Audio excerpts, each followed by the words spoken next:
আয়ুষের জন্মদিনের দিনই এবার মেঘার সঙ্গে এঙ্গেজমেন্ট সারতে বাধ্য হলো মায়ের কারণে আয়ুষ। বন্ধুরা ভিডিওটা লাইক দেখতে থাকুন। আয়ুষের কোনো রকম কোনো মনের কথা জানতে না চাওয়ায় ইন্দ্রাণী গাঙ্গুলি স্বেচ্ছায় যখন কিনা মেঘার প্রস্তাবে রাজি হয়ে গিয়ে বলতে থাকে যে মেঘা আয়ুষ বলবে না, তার একটা কারণ আছে, কারণ ও সম্পূর্ণরূপে আমার উপরে নির্ভরশীল এবং ও সবসময় এটাই বলে এসেছে যে ওর জন্য যোগ্য পাত্রী যদি কেউ খুঁজতে পারে সেটা একমাত্র আমি, এবং ওর জন্য ওর জীবন সঙ্গিনীকে আমাকেই খুঁজে বার করতে হবে। এবং এর জন্য তুমি যখন কি এরকম করে ওকে প্রপোজই করেছো, তার জন্য আনসারটাও আমিই নিতে বাধ্য হলাম আনফর্চুনেটলি।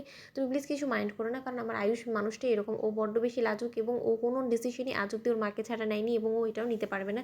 তাই আমি তোমাকে ওর হয়ে ডিসিশনটা জানিয়ে দিলাম। ঠিক সেই মুহূর্তে আয়ুষ যখন মনের মধ্যে খচখচ করতে থাকে এবং বলতে থাকে যে আমার তো ডিসিশনটা এরকম হওয়ার ছিল না, আমি জানি যে আমার মা আমাকে সব থেকে বেশি চেনে, কিন্তু তার সত্ত্বেও আমার মনের মধ্যে আশ্চর্য রকমের একটা উথাল পাথাল চলছে। কেন আমি মাকে চিৎকার করে বলতে পারছি না যে মা আমি কোনো মতেই এই মেঘাকে বিয়ে করতে চাই না। আমার মনের মধ্যে অন্য একজন মানুষ বাসা বেঁধেছে, যাকে কিনা আমি প্রতিনিয়ত খুঁজে চলেছি, যাকে কিনা সকালে ঘুম ভাঙা মাত্র আমি খোঁজ করার চেষ্টা করি, যার চোখে দেখে আমি যখনই তাকে তখনই আমি প্রেমে পড়ে যাই এবং তার প্রেমে আমি হাবুডুবু এমন করে খাচ্ছি যে আমি তাকে ছাড়া আমার জীবনে অন্য কাউকে ভাবতেই পারি না। সেখানে কিনা আমি মেঘাকে আমার জীবনে কী করি বা জায়গা দেবো? আমার তো মূলত লক্ষ্য একটাই যে আমি যে কোনো মূল্যে হোক না কেন সেই মেয়েটাকে খুঁজে বার করে আমার জীবন সঙ্গিনী করবো। আমি এখানে মেঘাকে কী করে অ্যাকসেপ্ট করবো আমার জীবন সঙ্গিনী হিসেবে?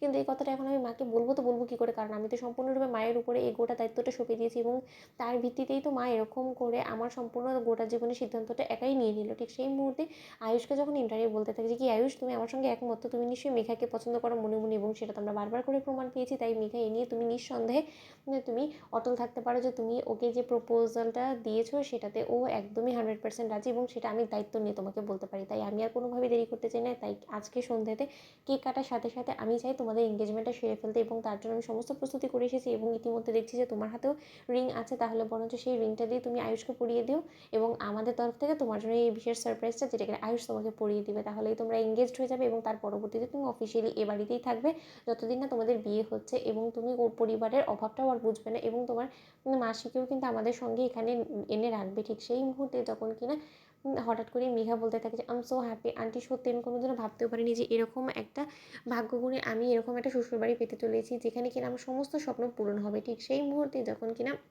ইন্দ্রাণী গাঙ্গুলি মেঘার পিসিকে বলতে থাকে দেখে যে সত্যি আমরা ভাগ্য করে মেঘার মতন একটা মেয়ে পেতে চলেছি যে কিনা আমাদের বাড়ির লক্ষ্মী নয় বরঞ্চ আমাদের বাড়ির সদস্য, আমাদের বাড়িতে বউ হয়ে আসার আগেই হয়ে গিয়েছে একদম অনুশ্রীর মতন। ঠিক সেই মুহূর্তে মেঘা যখন বলতে থাকে মনে মনে যে সবে তো মাত্র শুরু, এবার দেখো ইন্দ্রাণী গাঙ্গুলি তোমার বাড়িতে ঢুকে পড়ে তারপরে কী পরিমাণ আমি বদমাইশি করি, আমি এমন পরিমাণে চরম বদমাইশি করবো যাতে করে কিনা তুমি এই সব কিছু নিয়ে পালিয়ে যাও। তো বন্ধুরা লাইক কমেন্ট শেয়ার করে সাবস্ক্রাইব করো।